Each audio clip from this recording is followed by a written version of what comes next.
Hi friends, ಎಲ್ಲರೂ ಹೇಗಿದ್ದೀರಾ? ಎಲ್ಲರೂ ತುಂಬ ಚೆನ್ನಾಗಿದ್ದೀರಾ ಅಂತ ಭಾವಿಸ್ತೀನಿ. ಇವತ್ತು ನಾನು ನಿಮಗೆ ಮನೆಯಲ್ಲೇ ಹೇಗೆ ತುಂಬ ಸುಲಭವಾಗಿ ಮತ್ತು ರುಚಿಯಾಗಿ ರಸ್ಮಲಾಯ್ ರೆಸಿಪಿಯನ್ನು ಮಾಡೋದು ಅಂತ ತೋರಿಸ್ಕೊಡ್ತೀನಿ ಬನ್ನಿ. ಇಲ್ಲಿ ನೋಡಿ, ನಾನಿವಾಗ ಒಲೆ ಮೇಲೆ ಒಂದು ಪಾತ್ರೆಯನ್ನು ಇಟ್ಟು ಅದಕ್ಕೆ ಅರ್ಧ ಲೀಟರ್ ಹಾಲನ್ನು ಹಾಕ್ತಾಯಿದ್ದೀನಿ. ಇದನ್ನು ಇವಾಗ ನಾವು ಚೆನ್ನಾಗಿ ಬಿಸಿ ಮಾಡ್ಕೋಬೇಕಾಗುತ್ತೆ. ಇವಾಗ ಇದು ನೋಡಿ ಚೆನ್ನಾಗಿ ಬಿಸಿಯಾಗಿದೆ. ಈ ಟೈಮಲ್ಲಿ ನಾನು ಇದಕ್ಕೆ 1/4 ಕಪ್ ಸಕ್ಕರೆಯನ್ನು ಹಾಕ್ತಾಯಿದ್ದೀನಿ. ಜಾಸ್ತಿ ಹಾಕ್ತಾಯಿಲ್ಲ, 1/4 ಕಪ್ ಸಕ್ಕರೆಯನ್ನು ಹಾಕಿ ಮಿಕ್ಸ್ ಮಾಡ್ಕೋತಾ ಇದ್ದೀನಿ. ಇದು ಚೆನ್ನಾಗಿ ಮಿಕ್ಸ್ ಆದಮೇಲೆ ಇದಕ್ಕೆ ನೆನೆಸಿಟ್ಕೊಂಡಿರುವಂತಹ ಕೇಸರಿಯನ್ನು ಹಾಕಿ ಮಿಕ್ಸ್ ಮಾಡ್ತಾಯಿದ್ದೀನಿ. ಇದನ್ನಿವಾಗ ಹಾಕಿಬಿಟ್ಟು ಚೆನ್ನಾಗಿ ಮಿಕ್ಸ್ ಮಾಡಬೇಕಾಗುತ್ತೆ. ಇಲ್ಲಿ ನೋಡಿ, ಇವಾಗ ಇದು ಚೆನ್ನಾಗಿ ಮಿಕ್ಸ್ ಆಗಿದೆ. ಇವಾಗ ಇದಕ್ಕೆ ನಾನು ಚಿಕ್ಕದಾಗಿ ಕಟ್ ಮಾಡ್ಕೊಂಡಿರುವಂತಹ ಡ್ರೈ ಫ್ರೂಟ್ಸನ್ನು ಹಾಕ್ತಿದ್ದೀನಿ. ನೀವು ನಿಮ್ಮ ಹತ್ರ ಯಾವುದಿದೆಯೋ ಅದನ್ನು ಹಾಕ್ಬೋದು. ನಾನಿಲ್ಲಿ ಪಿಸ್ತಾ, ಗೋಡಂಬಿ ಮತ್ತು ಬಾದಾಮಿಯನ್ನು ಚಿಕ್ಕದಾಗಿ ಕಟ್ ಮಾಡಿಕೊಂಡು ಹಾಕಿದ್ದೀನಿ. ಇದನ್ನು ಸಹ ಚೆನ್ನಾಗಿ ಮಿಕ್ಸ್ ಮಾಡಬೇಕು.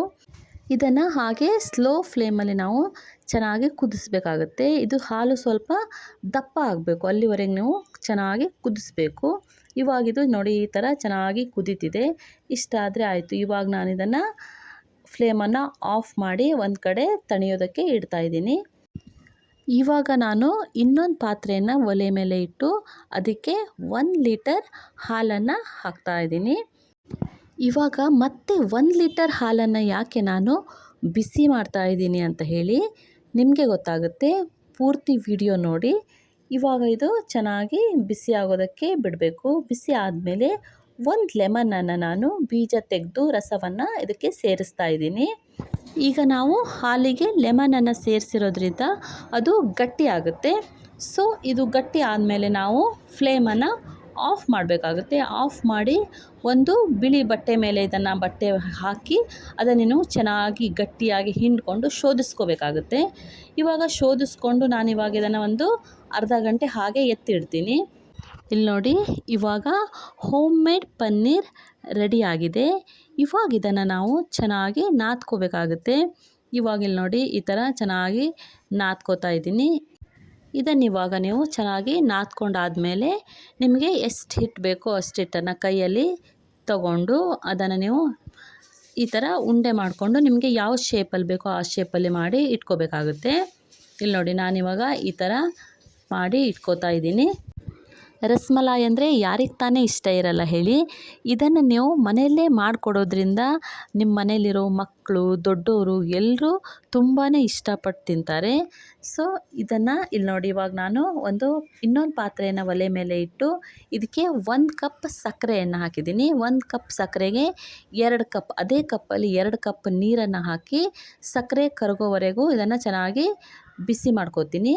ಇವಾಗ ಸಕ್ಕರೆ ಕುದ್ದ ಮೇಲೆ ಇದನ್ನು ನಾನು ರೆಡಿ ಮಾಡ್ಕೊಂಡಿರುವಂತಹ ಪನ್ನೀರ್ ಉಂಡೆಯನ್ನು ಇದರಲ್ಲಿ ಹಾಕಿ ಇದನ್ನು ಒಂದು 5 ರಿಂದ 10 ನಿಮಿಷ ಚೆನ್ನಾಗಿ ಕುದಿಸ್ಕೋಬೇಕಾಗುತ್ತೆ.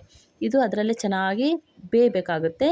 ಸೊ ಇಲ್ಲಿ ನೋಡಿ, ಇವಾಗ ಇದು ಚೆನ್ನಾಗಿ ಕುದ್ದು ರೆಡಿಯಾಗಿದೆ. ಫ್ರೆಂಡ್ಸ್, ನೀವೇನಾದರೂ ನನ್ನ ಚಾನಲನ್ನು ಸಬ್ಸ್ಕ್ರೈಬ್ ಮಾಡ್ಕೊಳ್ದೆ ನೋಡ್ತಾ ಇದ್ದರೆ ದಯವಿಟ್ಟು ನನ್ನ ಚಾನಲನ್ನು ಸಬ್ಸ್ಕ್ರೈಬ್ ಮಾಡ್ಕೊಳ್ಳಿ. ನಿಮಗೇನಾದರೂ ನಾನು ಮಾಡುವಂತಹ ವಿಡಿಯೋ ಇಷ್ಟ ಆದರೆ ದಯವಿಟ್ಟು ನನ್ನ ವಿಡಿಯೋಗೆ ಒಂದು ಲೈಕ್ ಕೊಡೋದನ್ನು ಮಾತ್ರ ಮರಿಬೇಡಿ. ಇಲ್ಲಿ ನೋಡಿ, ನಾನಿವಾಗ ಇದು ಒಂದೊಂದನ್ನೇ ತೆಗೆದು ಸ್ವಲ್ಪ ಈ ಥರ ಪ್ರೆಸ್ ಮಾಡಿ ನಾನು ಮೊದಲೇ ಮಾಡಿಟ್ಕೊಂಡಿರುವಂತಹ ಹಾಲಿನ ಮಿಶ್ರಣ ಇತ್ತಲ್ವ, ಆ ಹಾಲಿಗೆ ಇದನ್ನು ಸೇರಿಸ್ತಾ ಇದ್ದೀನಿ. ನಾವು ಮೊದಲೇ ಹಾಲಿನ ಮಿಶ್ರಣವನ್ನು ಮಾಡಿ ರೆಡಿ ಮಾಡಿ ಇಟ್ಕೊಂಡಿರೋದ್ರಿಂದ ಅದು ತಣ್ಣಗಾಗಿದೆ. ಇವಾಗ ಇದನ್ನು ಇದಕ್ಕೆ ಸೇರಿಸ್ಬೇಕಾಗುತ್ತೆ. ಇಲ್ಲಿ ನೋಡಿ, ನಾನು ಎಲ್ಲದನ್ನು ಇದರಲ್ಲಿ ಸೇರಿಸಿದ್ದೀನಿ. ಟೇಸ್ಟ್ ಮಾತ್ರ ತುಂಬಾ ಸೂಪರಾಗಿರುತ್ತೆ ಫ್ರೆಂಡ್ಸ್. ಖಂಡಿತ ನೀವು ಮನೇಲಿ ಇದನ್ನು ಟ್ರೈ ಮಾಡ್ಬೋದು. ನಿಮ್ಮ ಮನೆಯಲ್ಲಿ ಎಲ್ಲರೂ ಇದನ್ನು ಇಷ್ಟಪಡ್ತಾರೆ. ನೋಡಿದ್ರಲ್ವ ಫ್ರೆಂಡ್ಸ್, ತುಂಬ ಕಲರ್ಫುಲ್ ಆಗಿರುವಂತಹ ಮತ್ತು ಅದೇ ಥರ ತುಂಬ ರುಚಿಯಾದಂತಹ ರಸ್ಮಲಾಯ್ ರೆಸಿಪಿಯನ್ನು ಹೇಗೆ ಮಾಡೋದು ಅಂತ ಹೇಳಿ ನೀವು ಒಂದು ಸಲ ಮನೆಯಲ್ಲಿ ಟ್ರೈ ಮಾಡಿ ಹೇಗೆ ಬಂದಿದೆ ಅಂತ ನನಗೆ ಕಮೆಂಟ್ ಮಾಡಿ ತಿಳಿಸಿ. Thank you. Bye friends.